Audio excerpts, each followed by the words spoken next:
Evening. Today we discuss about the hemoglobin. So now first we have to know what is hemoglobin and where we can find this hemoglobin.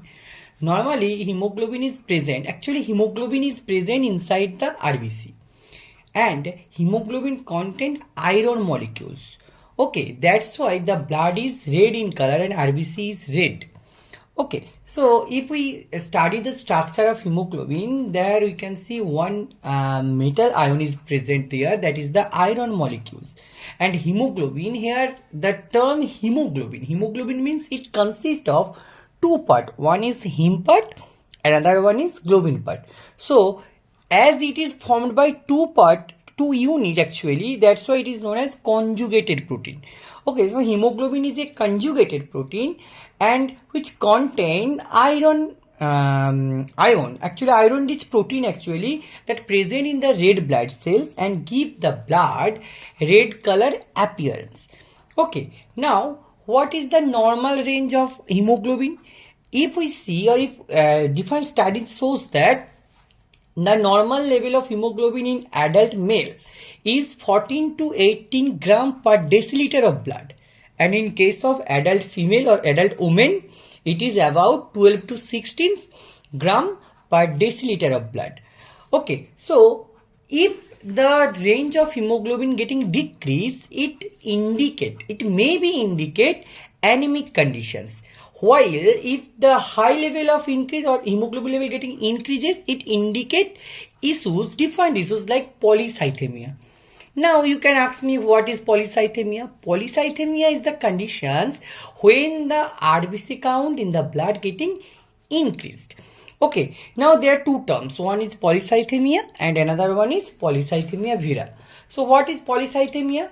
When the blood RBC level is around 7 million, more than its normal range, that conditions will be known as the polycythemia. And when it is more than 7 million, that conditions will be known as the polycythemia vera. Okay, now we go to the different types of hemoglobin. There are mainly two types of hemoglobin. We all know that one is adult hemoglobin, another one is fetal hemoglobin. These adult hemoglobin have two types, hemoglobin A and hemoglobin A2. Hemoglobin A ki? What is hemoglobin A? The primary normal hemoglobin in adult and children typically greater than 95%. It composed of 2 alpha chain and 2 beta chain. On the other hand, hemoglobin A2, that minor component that contains in the adult, okay, it 2 to 3% and composed of 2 alpha chain and 2 delta chain. And if we see the hemoglobin F, that is the fetal hemoglobin that present mainly inside the fetus body or fetus blood, that contain 2 chain, 2 alpha chain and 2 gamma chains. The basic difference between adult hemoglobin and fetal hemoglobin is the oxygen affinity. The gamma chain present in the fetal hemoglobin, that's why the oxygen affinity for the oxygen affinity of hemoglobin is more in case of fetus than the adult hemoglobin. Okay, now you can see here different types of hemoglobin and they are containing chains with the normal range. Okay, now how hemoglobin getting synthesized in our body? Hemoglobin synthesis, there are main components is the 4 polypeptide chains like 2 alpha 2 beta or 2 alpha 2 gamma or 2 alpha 2 delta and 4 iron containing heme groups. Okay, now here we graphically discuss about the hemoglobin synthesis process. Normally inside the mitochondria of RBC, succinyl-CoA and glycine getting conjugated by the help of the enzyme ALA synthase that forms the delta aminolevulinic acid. ALA synthase means the full form of ALA is aminolevulinic acids.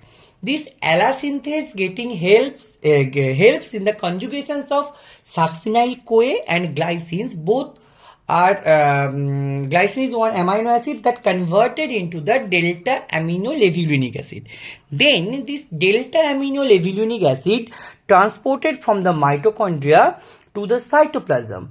There, two molecules of delta aminolevulinic acid converted into porphobilinogen by the help of aminolevulinic acid dehydratase. Then this porphobilinogen converted into coproporphyrinogen 3 with defined intermediate stage by the help of the enzyme decarboxylase. Okay, then this coproporphyrinogen 3 enters inside the mitochondria. In the mitochondria, this coproporphyrinogen 3 converted into protoporphyrin 9 by the help of the enzyme oxidase. Then this protoporphyrin 9 converted into protoporphyrin 9. Actually, coproporphyrinogen 3 converted into protoporphyrinogen 3. Then this protoporphyrinogen 3 converted into protoporphyrin 3 by the help of the enzyme oxidase.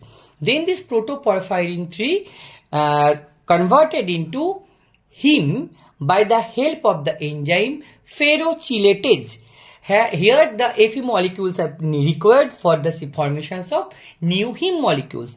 Then this heme transported to the cytoplasm, and in the cytoplasm this heme binds with globin protein and form the entire hemoglobin molecules. Okay, through this entire process hemoglobin getting synthesized inside our body.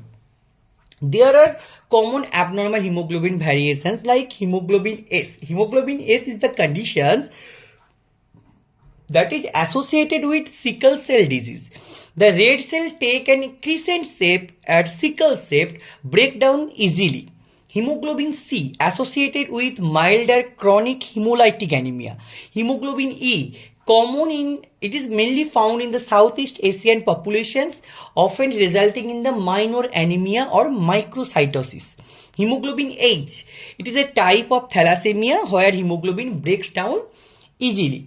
Now, there are several functions of hemoglobin, like we know hemoglobin helps in the transport of oxygen and carbon dioxide. Hemoglobin, when transport oxygen, that time oxygen binds with hemoglobin and form the oxyhemoglobin. And when carbon dioxide binds with hemoglobin, it forms the carbaminohemoglobin. This carbaminohemoglobin or oxyhemoglobin formation is mostly required for the transport of oxygen and carbon dioxide. Next functions of hemoglobin is the pH buffering. Hemoglobin helps maintain the stable blood pH level by binding with hydrogen ions, preventing excessive acidity. We all know that when excess amount of H plus ion present in the blood or any solutions, it may create the acidity. So this excess H plus ion binds with hemoglobin and from the HHB and maintain the pH or acts as buffer. Next, it helps in the gaseous exchange. Previously we discussed about that. Other functions, it transport other gases such as nitric oxide. When nitric oxide binds with the hemoglobin, it forms the nitrosohemoglobin. When it binds with the sulfur, sulfhemoglobin, which helps in the regulate blood vessels functions. Now, what is the structural significance of this hemoglobin? Hemoglobin is a quaternary protein. The structure of the hemoglobin is quaternary structure of protein.